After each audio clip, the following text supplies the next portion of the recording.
नाज़रीन, तालके मटियारी जे ॿियनि union councils जियां उॾेरोलाल जे शहरनि ऐं ॻोठनि में बरसात तबाही मचाए छॾी। ज़िले मटियारी जे इंतिज़ामिया ऐं चूंडियल नुमाइंदनि बरसात मुतासिरनि खे बेयारो मददगार छॾे ॾिनो। मुतासिर बुखनि में पाह थी विया। उन ई हवाले सां उॾेरोलाल मां पेश आहे सिकंदर साहूवाल जी रिपोर्ट। घारो शहर ऐं उन जे आसपास वारनि इलाइक़नि मां बरसाती पाणीअ जो निकाल न थियण सबबि माण्हू सख़्त परेशानीअ खे मुंहुं ॾियण ते मजबूर आहिनि। घारो शहर भरिसां क़ाइम ॻोठ नूर मोहम्मद थईम मौलवी आरफ अली जो ॻोठ हाजी अब्दुल्ला मीर बर समेत केतिरनि ई ॻोठनि मां बरसाती पाणी निकाल न थियण सबबि ॻोठाणनि जी ज़िंदगी मफ़लूज बणियल आहे। ॻोठनि में बरसाती पाणी बीहण सबबि हिकु तरफ़ मच्छरनि जो आज़ार त ॿिए तरफ़ वबाई बीमारियुनि सबबि ॻोठाणा ॿिटे अज़ाब जो शिकार आहिनि।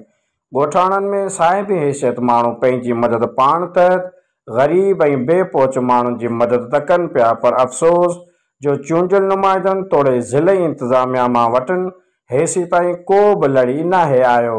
त ॻोठ हाजी अब्दुल्ला मीर बर, ॻोठ मौलवी आरफ अली जो, ॻोठ इसाक दांदल पाणी जे लपेट में आहिनि।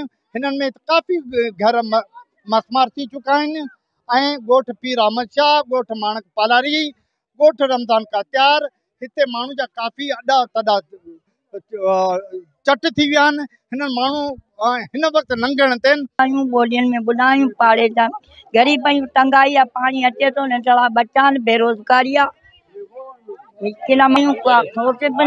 बीमार आहियूं, असांखे मजबूरी आहे, असीं बेवा आहियूं।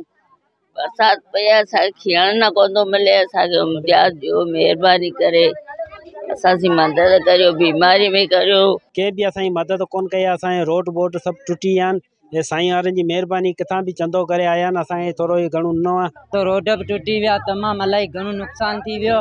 माण्हुनि वीचारनि तक़रीबन 7-8 ॾींहंनि खां वीचारनि खाधो पीतो कोन पिए, नेराना लंगर वेठा हुआ, पाणी तमामु ज़्यादा अची वियो, तूफ़ान आयो ऐं केर बि असां वटि को बि इंतिज़ामिया कोन आई।